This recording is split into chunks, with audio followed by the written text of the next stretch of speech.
लोहा मंडी, कृषि कुंज, इंदरपुरी, टोडापुर। ठक ठक ठक। खटारा ब्लू लाइन के कंडक्टर ने खिड़की से एक हाथ बाहर निकाल बस के टीन को पीटते हुए जोर से गला फाड़कर आवाज लगाई, मानो सवारियों के घरदफ्तरों तक से उन्हें खींच लाने का मंसूबा हो। उस ठक-ठक में आस्था अक्सर टीन का रुदन सुना करती थी, उस दिन भी सुना। जिस बेरहमी से उसे पीटा जाता था, आस्था को उसका रुदन एक वाजिब हरकत जान पड़ती थी। इस तरह बस की बॉडी को पीटने से डिस्टर्ब हुए एक यात्री ने एक भद्दी सी गली खिड़की से बाहर फेंकी और फिर से ऊँघने का प्रयत्न करने लगा और कुछ मिनट के बाद बस चल पड़ी। 853 नंबर रूट की यह बस इस समय पायल सिनेमा से लोहा मंडी की ओर बढ़ रही थी। यह वह दौर था जब दिल्ली में मेट्रो की आहट तो छोड़िए, किसी के ख्वाब में भी भविष्य में इसकी आमद का कोई विचार जन्म तक नहीं ले पाया था। दिल्ली में सड़कों पर दौड़ती बसें, कारें, ऑटो और उनमें भरी बेतहाशा भीड़ रेड लाइट आते ही सहम जाती थी। रेड लाइट पर यह अंधीन जाम तब भी जीवन का हिस्सा था, पर उससे कोई निजात दूर दूर तक नजर नहीं आती थी और न ही कामकाजी लड़कियों के लिए मेट्रो जैसा संकटमोचक उस जाम से बचकर वक्त पर घर पहुंच जाने का सपना दिखाता था। फ्लाई ओवरों का यह जाल अपने शुरुआती दौर में नन्हे शिशु की भांति सब में उम्मीद जरूर जगा रहा था, पर उस उम्मीद को पंख लगना अभी बाकी था। उत्तम नगर से शुरू होकर चलने वाली बस ठसाठस भरी हुई थी, क्योंकि यह ऑफिस टाइम था। उस भीड़ से भी ड्राइवर और कंडक्टर की टीम को संतोष नहीं था। टीम इसलिए कि बस में कंडक्टर के साथ 1 से 2 सहायक भी थे जो आगे पीछे बिखरे हुए थे। 17 से 25 साल तक के इन सब लड़कों की टीम का एक ही एजेंडा था, किसी तरह पीछे आ रही एक अन्य इसी नंबर और रूट की बस के आने से पहले ज्यादा से ज्यादा सवारियां बस में भर लेना। इस पूरी कवायद में वे सफल भी रहे, क्योंकि बस की स्थिति उस तकिए जैसी हो गई थी जिसमें जरूरत से ज्यादा रुई भर दी गई हो। बस पिछले कई सालों में इतना चल चुकी थी, उसमें तेज हॉर्न की आवाज के साथ साथ लगभग हर हिस्से से आवाज आती थी। बॉडी में यहाँ-वहाँ से उखड़ी टीन की परतें उसे और भी कुरूप बना रहे थे। वैसे बस मालिकों के लिए ऐसी पुरानी बसें उस दुधारू गाय की तरह होती थी जो बुढ़ापे में भी लगातार दुहे जाने को अभिशप्त थी जब तक उसमें दूध की एक बूंद भी बाकी हो। सच तो यह था कि जब मन चाहे अड़ियल घोड़े सी अड़कर आगे जाने से इनकार कर देने वाली इन बसों में बैठना जोखिम का काम था, पर डेली सवारियों के आगे और कोई चारा भी तो नहीं था। शाम के उस धुंधलके के घिरते ही घर वह जन्नत हो जाता है कि दिन भर की थकान से झुके कंधों का बोझ ढोते लोग उसके आगोश में छुप जाने की तमन्ना में चुंबक की तरह चले जाते हैं। तब ऐसे में खटारा, दमतोड़ती, किलर बसें भी बेहद अपनी सी लगा करती थी। यह नवंबर 1994 की एक गहराती शाम थी। पूरे दिन अपनी रोशनी और गर्माहट से धरती को नवाजता सूरज अब थककर डूबने का मंसूबा बांध चुका था और धीरे धीरे क्षितिज पर लाली फैल कर दिवस के अवसान की घोषणा कर रही थी। पिछले कई दिनों से दिवाली की आपाधापी के कारण रोज देर हो जाती थी। फैक्ट्री के कामगारों की सैलरी, दिवाली का बोनस और एडवांस सब एक साथ निपटाने में पूरा स्टाफ बिजी था। ऑफिस में सब कुछ अभी हाल ही में कंप्यूटराइज्ड होने का खामियाजा आस्था को भुगतना पड़ रहा था। तकनीक का जन्म मनुष्य का जीवन आसान करने के लिए हुआ, वही तकनीक का दामन थामना कभी कभी मुसीबत का सबब बन जाता है। यूं भी उन दिनों उसके ऑफिस में कंप्यूटर एक अजूबा था और पूरे ऑफिस में वह अकेली कंप्यूटर ऑपरेट करने में सक्षम थी, तो लिहाजा उसके पास काम जैसे द्रौपदी का अक्षय पात्र बन गया था, कभी खत्म ही नहीं होता था। कई दिन से लेट हो रही थी तो जल्दी घर पहुंचने के लिए ऑटो लेना पड़ता था। घड़ी में समय देखा, बमुश्किलात समय पर ऑफिस से निकल पाई थी। हैरत थी कि पार करते समय सड़क भी खाली मिली और उसकी नजरें उस पार से आने वाली बसों पर जमी थी और कोई 1 मिनट बाद वह बस स्टैंड पर थी। बस में चढ़ते ही रोज की तरह उसने खाली सीट तलाशनी चाही, पर कहीं कोई सीट खाली नहीं थी। वह बस की नियमित सवारी थी और यह कंडक्टर लड़का उसे सीट दिलाने के लिए कुछ ज्यादा ही इच्छुक रहा करता था। उस रोज भी वह उसे देखकर खड़ा हो गया और अनकहे ही अपनी सीट उसने आस्था के लिए छोड़ दी। वह रोज इसी बस में आती थी और जानती थी कि अब पीछे आ रही बस को संभालने के लिए उस लड़के ने कमर कस ली है, तो उसे सीट की जरूरत नहीं है। ऐसे में आस्था पर सीट कुर्बान करने का मौका वह नहीं छोड़ने वाला था। उस दिल घबरा देने वाली भीड़ और ठसाठस भरी बस में चढ़ते ही सीट मिलना सुखद लगा। मन ही मन कंडक्टर लड़के को धन्यवाद देते और उस पर एक आभार भरी मुस्कान फेंकने के बाद उसने जल्दी से सीट पर काबिज होना उचित समझा, क्योंकि एक अनार और 100 बीमार वाली कहावत यहाँ इतनी सटीक बैठती थी कि उसे डर था कि कोई अगल-बगल से निकलकर सीट पर कब्जा कर उसे उस भीड़ में धक्के खाने के लिए न छोड़ दे। बस चलने के साथ ही ठंडी हवा के एक झोंके ने उसे छुआ और अनायास ही उसे अनिकेत की याद आ गई। एक हल्की सी मुस्कान चोरी छुपे उसके होठों पर तैर गई, जिसे उसने आसपास देखते हुए बड़ी आसानी से चेहरे पर झूल गई एक लट को ठीक करते हुए छिपा लिया। इन मेहनतकश बोर रूटीन वाले दिनों और इस भीड़ भरी बस में अनिकेत के ख्याल ने उसे ताजादम कर दिया था। उफ, ये भीड़, अनिकेत, तुम्हारी बाहें दुनिया की सबसे महफूज जगह है, इनमें छुपकर खो जाने को जी चाहता है। वह धीमे से उसके कान में फुसफुसाती। एंड यू डोंट नो आस्था, तुम्हारी आंखें सबसे खतरनाक, इनमें डूबकर जीने नहीं मर जाने को दिल चाहता है। वह उसे छेड़ते हुए उसकी ओर झुकता। हा, यू नॉटी, स्टॉप देयर। और वह उसे रोककर झूठ-मूठ गुस्सा होते हुए लोगों की ओर इशारा करती, आंखें दिखाती। अनिकेत उसका मंगेतर था। उन दोनों का विवाह तय हो चुका था और इसके लिए उन्होंने लंबी प्रतीक्षा की थी। प्रेम के विवाह में बदलने की प्रतीक्षा के पलों को काटने के लिए वे अक्सर मिला करते थे। हफ्ते में 2-3 बार अनिकेत को उसके ऑफिस के समीप ही ऑडिटिंग के लिए आना होता था। कई बार अनिकेत उसे वही बस स्टॉप पर इंतजार करता मिलता और दोनों साथ साथ घर लौटते, वहां तक जहां से दोनों के रास्ते अलग हो जाते। वे लम्हा एक दूसरे से अपने दिन भर के अनुभव बांटकर एक दूसरे के सानिध्य को महसूसते। लेकिन आस्था की व्यस्तता के कारण पिछले 10 दिनों से उनकी मुलाकात नहीं हुई थी। मौसम में हल्की सी सर्दी घुलने लगी थी और अनिकेत के ख्याल ने उसे एक गर्माहट भरे एहसास के साथ अपने आगोश में ले लिया। वह बड़ी शिद्दत से उसके साथ को मिस कर रही थी। जाने क्यों उसे लगा कि एक मुकाम, एक मंजिल तय हो जाने के बाद प्रतीक्षा जानलेवा हो जाती है। कहीं पढ़ा हुआ याद आने लगा कि समय उनके लिए सबसे धीमी गति से चलता है जो इंतजार में होते हैं। उफ, ये इंतजार, अनिकेत यहाँ होता तो उससे कहती, मेरी आंखें नहीं, इंतजार में होना दुनिया में सबसे खतरनाक है। प्रतीक्षा का एक नया दौर शुरू हो चुका था। अब वह सर को धीमे से झटकते हुए इस ख्याल से दूर जाने का इंतजार करने लगी। बैठने के बाद उसने पाया कि साथ वाली सीट पर खिड़की के पास एक कद्दावर बुजुर्ग सरदार जी पहले से बैठे हुए थे। अक्सर उस लंबे सफर में वह अपने बैग में कुछ किताबें या पत्रिकाएं साथ रखा करती थी। अगर वह संभव न हो तो चुपचाप खिड़की से बाहर पीछे की छूटते पेड़ों, इमारतों और बस स्टॉप पर खड़े लोगों को देखने में अपना वक्त खर्च किया करती थी। उस दिन ऐसी कोई गुंजाइश नहीं थी क्योंकि वह खिड़की के पास नहीं बैठी थी। सिखों को लेकर मन के किसी कोने में एक विचित्र से अपनेपन का एहसास, एक सॉफ्ट कॉर्नर आस्था हमेशा से महसूस करती आई थी। इसका राज उसकी परवरिश और परिवेश से जुड़ी माजी की यादों में कैद था। अचानक राजी की याद धीमे धीमे हवा की नमी में घुलते हुए उसे सहलाने लगी।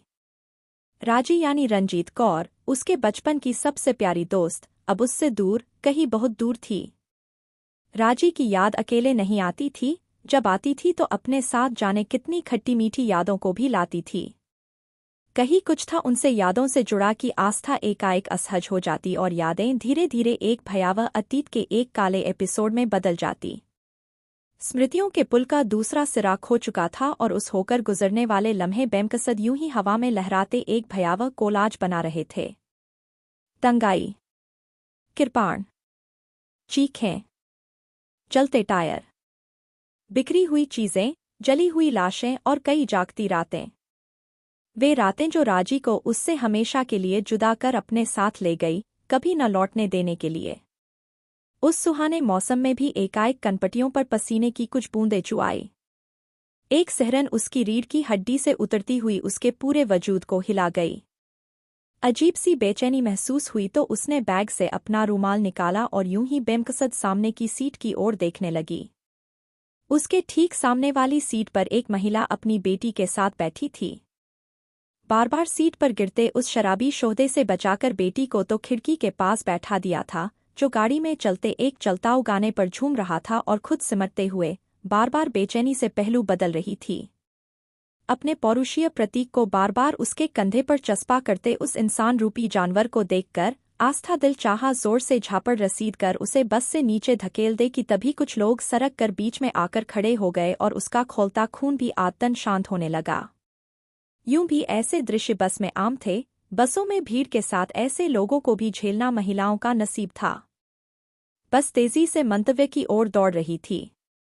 यह कंडक्टर के लिए रिजर्व सीट थी और बस में सबसे आगे थी। इसके ठीक बाद उतरने का दरवाज़ा था और उसे बाद एक खुला केबिन जिसमें ड्राइवर के साथ बैठे लोग जोर से कहकहे लगा रहे थे। चक्कर अच्छा गया था और साथ वाली बस काफ़ी पीछे छूट चुकी थी।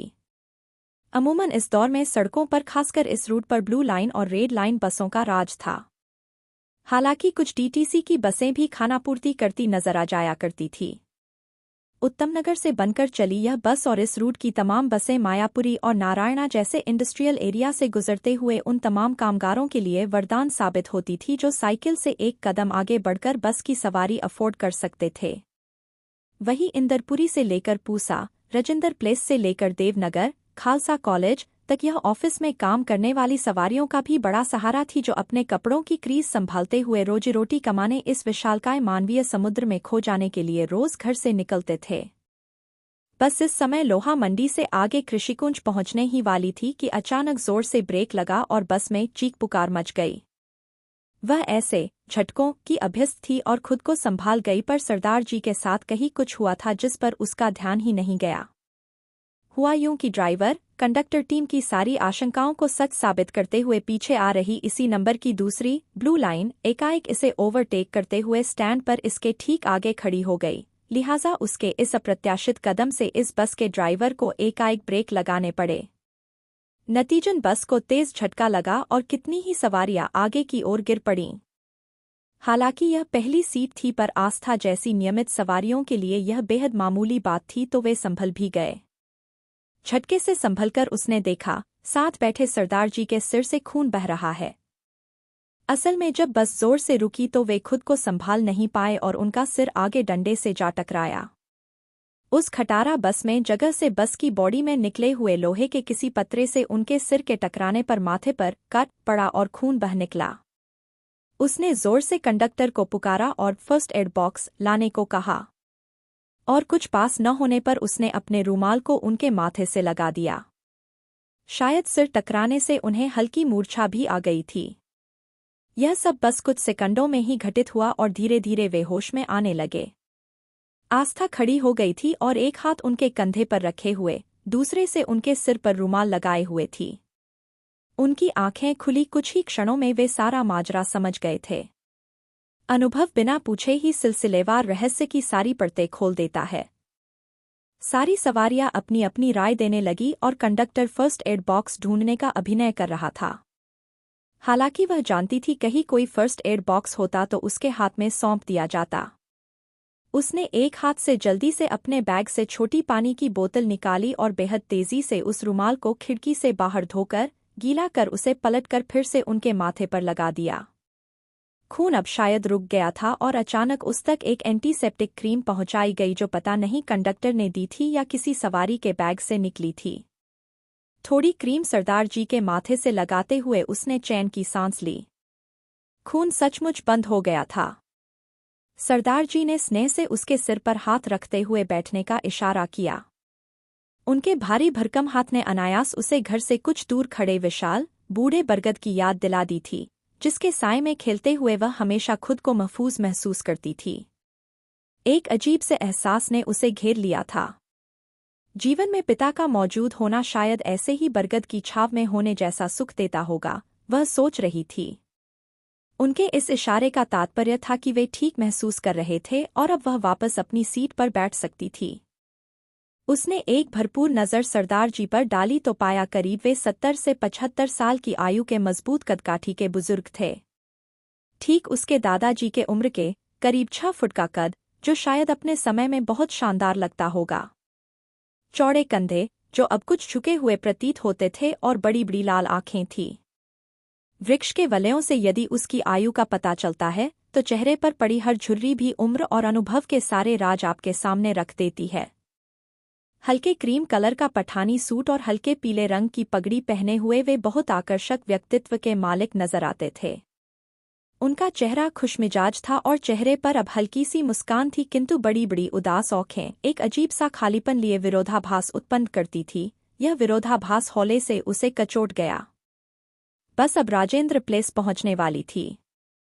तभी उसे अपनी बगल की सीट से एक रोबदार आवाज सुनाई दी। ते कित्थे जाना, कुड़े? पंजाब में लड़की को कुड़ी या कुड़े कहा जाता है।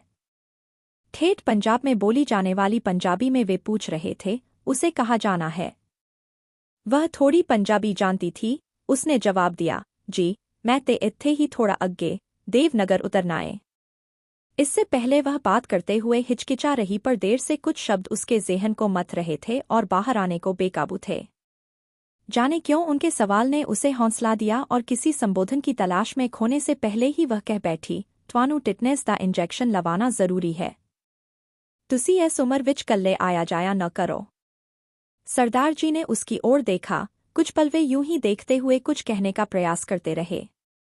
एकाएक उनकी उदास लाल आंखें डबड़बा आई और रुंधे गले से बमुश्किल कुछ शब्द रेंग कर आस्था तक पहुंच पाए। पुत्र जी, कोई नहीं है नाल आन जान वाला। 84 विच बेटे पोते सब। इसके बाद उन्होंने आंसुओं से भरा चेहरा खिड़की की ओर घुमा दिया और उसकी आंखें भी कुछ क्षण कुछ देखने में असमर्थ हो गई। वह जानती थी उन डबड़बाई आंखों में यादों के कितने ही मंजरे एक डूब रहे होंगे। अपने आंसू पूछते हुए उसने उनके कंधे पर अपना हाथ रख दिया। इसके बाद के कुछ पलों में वे दोनों कुछ कहने सुनने की स्थिति में नहीं थे और मन ही मन अपने अपने घावों को सहलाते रहे। उन्हें अपनी गिरफ्त में लिए हुए दर्द का एक लावा सा बहता रहा और कुछ देर वे उसमें बहते रहने के अतिरिक्त कुछ न कर सके। ओह, 84 यानी साल 84 यानी 1984 मानो ऐसी ट्रेन बन गया था जो आज फिर सालों बाद उसकी स्मृतियों में से होकर धड़ाधड़ पटरी बनाते हुए गुजरने लगा। और इस अंतहीन यात्रा में वह एक ऐसा मुसाफिर थी जिसे हाथ पांव बांधकर उस ट्रेन में बैठने को अभिशप्त किया गया था, जिसके पहिए भी उसकी ही अंतरात्मा को रौंदते हुए उसके चिथड़े उड़ाते हुए लगातार चले जा रहे थे। अब वह ही सवार, वह ही पटरी और वह ही सफ़र थी, एक दर्दीला सफ़र जिसके रास्ते में आने वाले स्टेशन भी असहाय से बज़बुद बने उसे चलते हुए देखने को विवश थे। उसके कल में छुपी थी अतीत की तमाम कड़वी यादें जिनसे छुटकारा पाने के प्रयास विफल रहे थे। आज 84 का खौफनाक प्रेत वक्त की बोतल से निकलकर एक बार फिर उसकी सोच पर वेताल की तरह सवार हो गया था। नहीं जानती थी जाने अब कितने घंटे, कितने दिन और कितने साल और उसे इसे ढोते रहना था। देवनगर आने वाला था, बस अब काफी खाली हो गई थी। उसने सरदार जी की ओर देखा। सांत्वना का एक लम्हा सफर कर इन आंखों से उन आंखों तक पहुंचा।